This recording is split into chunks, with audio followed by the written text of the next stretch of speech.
Hola a tothom! Benvinguts a aquesta nova anàlisi on desgranarem pas a pas un d'aquells temes que pràcticament qualsevol persona que tingui una propietat es trobarà tard o d'hora a la vida. Però siguem sincers, ben poca gent l'entén realment a fons. Estic parlant de l'impost sobre béns immobles, allò que tots coneixem simplement com l'IBI. Doncs bé, avui dominarem aquest concepte clau de forma molt directa. Comencem? A veure, abans d'entrar de ple en matèria, us llanço una pregunta ràpida per trencar el gel. Qui té realment la responsabilitat de pagar aquest impost? Segurament penseu que la resposta és molt fàcil, oi? Doncs la persona que surt a l'escriptòria, i ja està. Bé, sorprèn saber que la resposta legal no sempre és aquesta. De fet, hi ha força més substància darrere d'això. I per descobrir-ho, aquest serà el nostre full de ruta. Primer, definirem exactament què és l'IBI. Segon, veurem qui l'ha de pagar. Tercer, entrarem en com se calcula la base i la quota. Quart, analitzarem casos pràctics i els temuts recàrrecs. I cinquè, atenció, com estalviar amb exempcions i bonificacions. Punt número 1. Què és l'IBI? Anem al concepte fundamental. Si mirem la definició oficial, hi ha 5 característiques innegociables per a aquest tribut. És directe, real, objectiu, periòdic i, evidentment, obligatori. Ara vull fer èmfasi en una paraula en concret, objectiu. Què vol dir això a nivell fiscal? Doncs que aquest impost grava el valor de l'immoble en si mateix. Li és absolutament igual si els propietaris són milionaris o si no arriben a final de mes. S'ataxa la riquesa que representa la pedra i punt. Passem al punt 2. Qui l'ha de pagar? L'anomenat subjecte passiu. Aquí és on la cosa es posa interessant. La llei marca una estricta jerarquia legal, el que s'anomena ordre de prelació. No és aleatori, sinó que es va baixant per una llista de forma excloent. En el número 1, si hi ha una concessió administrativa sobre l'immoble, aquesta persona paga. Si no n'hi ha, passem al dret de superfície. Si tampoc, al dret d'usufruit. I fixeu-vos-hi bé, només en quart i últim lloc recau sobre el dret de propietat.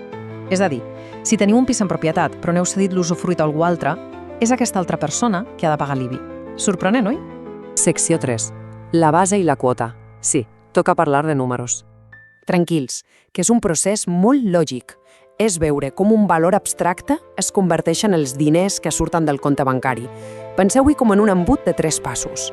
Pas 1, partint de la base imposable. Pas 2, a aquesta base se li apliquen reduccions per arribar a la base liquidable. I pas 3, l'Ajuntament de torn hi aplica el seu propi multiplicador per treure la quota íntegra, que és el que s'acaba pagant. Totalment lineal. El punt de partida de tot plegat és claríssim a les ordenances fiscals. La base imposable és constituïda pel valor cadastral. Aquest valor no el pots negociar, no pots regatejar. És la base fundacional inamovible de tot el càlcul. Però, i aquí hi ha la gran diferència entre els primers 2 passos de la fórmula. Què passa si l'Ajuntament revisa els valors i, de sobte, el valor del vostre pis s'aduplica? Vull dir, això arruïnaria més d'una família. Per això mateix existeix la base liquidable. Funciona literalment com un amortidador financer, aplicar reduccions legals decreixents perquè el cop de la pujada sigui molt més suau i progressiu. Per posar-li un exemple real fantàstic de les fonts, tenim el cas de la senyora Marina. Li fan una revisió cadastral i pam! La seva base imposable passa de 24.000 a 39.000 euros. Són 15.000 euros de pujada de cop. Però gràcies a aquest efecte amortidor de la base liquidable, se li aplica un coeficient reductor del 0,9. El resultat? Aquest coeficient absorbeix pràcticament tot l'impacte i aquell primer any la senyora Marina només tributa sobre 25.500 euros, no sobre els 39.000, un salvavides total. Un cop tenim aquesta base ajustada, entra en joc l'Ajuntament aplicant el seu percentatge o tipus impositiu. Això sí, amb límits fixats per l'Estat. Pels béns urbans es poden moure entre un 0,4 i un 1,10%. Pels rústics, entre un 0,3 i un 0,9. I per immobles de característiques especials, un 0,6. En resum, encara que sigui un impost obligatori a tot arreu, cada municipi té un poder brutal sobre quan pagareu finalment. Quart punt de l'agenda. Casos pràctics i recàrregues, l'aplicació al món real. La normativa ens demostra que l'IBI no és només una eina per recaptar fons. Pels ajuntaments és una palanca espectacular per modelar polítiques d'habitatge i incentivar certs comportaments ciutadans.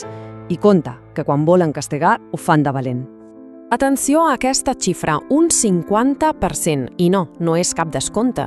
Els estudis recullen el cas d'una senyora amb un pis a la Corunya. L'Ajuntament li imposa un recàrrec extra del 50% sobre la seva quota. Per què?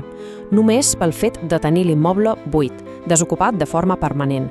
És una penalització enorme dissenyada precisament per forçar els propietaris a llogar els habitatges buits. Ara bé, la pregunta és com carai sap l'Ajuntament que el pis està realment buit i no hi vas simplement algun cap de setmana? Aquí és on es nota l'astúcia de les administracions. La Corunya, per exemple, té un mètode infal·lible. Miren el comptador de l'aigua. Consideren que si el pis té un consum mitjà inferior a 0,10 metres cúbics al dia, allà no hi viu ningú. És pura matemàtica. Si no gastes aigua, el pis es considera buit i automàticament et cau el recàrrec del 50%. I arribem a la secció 5, segurament la preferida de molts. Exempcions i bonificacions. Com reduir aquesta factura? A nivell conceptual, hi ha una gran diferència aquí. D'una banda, hi ha les exempcions. Això és no pagar l'impost directament. Solen ser automàtiques per llei, com ara hospitals públics o edificis de la Creu Roja. De l'altra, tenim les bonificacions. Aquests són descomptes percentuals a la quota, com tenir plaques solars o ser família nombrosa. Però, el detall més important, les bonificacions quasi sempre s'han de demanar activament. Si no es fan els tràmits, no hi ha descompte, 0. Per posar-hi noms i cognoms, anem a veure exemples pràctics extrets directament de les ordenances fiscals en vigor de l'Ajuntament de Barcelona. Així és com ho gestionen els descomptes per a les famílies nombroses. És un sistema molt intel·ligent perquè no és simplement cafè per a tothom. El descompte, que pot ser del 50, del 40 o del 30%, és completament dinàmic. Depèn de quanta gent viu sota aquell mateix sostre i de quins són els seus ingressos exactes. Com més membres i menys ingressos, més bonificació de l'IBI. Equitat pura i dura. I més enllà d'això, hi ha rebaixes espectaculars que sovint passen desapercebudes. Descomptes de fins al 95% per a cooperatives agràries o centres de recerca públics. Fins i tot una bonificació del 90% per a projectes de nova construcció o rehabilitacions integrals. Però recordeu la lletra petita, s'ha de sol·licitar sempre abans de començar les obres. Aquí, estar informat es tradueix literalment en estallar-nos diners. Tot això ens porta a una gran pregunta final. Podria ser que algun immoble al qual teniu accés o que vulgueu adquirir pugui arribar a tenir una bonificació d'un 90 o un 95% per temes d'energia solar o ús agrari? Com heu vist, l'IBI no és simplement una xifra avorrida que arriba cada mes de gener, és un mecanisme viu en l'ús que li doneu a l'espai, el valor base i, sobretot, conèixer les ordenances del vostre municipi ho poden canviar absolutament tot. Així que, ja ho sabeu, investigueu les vostres normatives locals. I amb això ens acomidem fins a la propera explicació.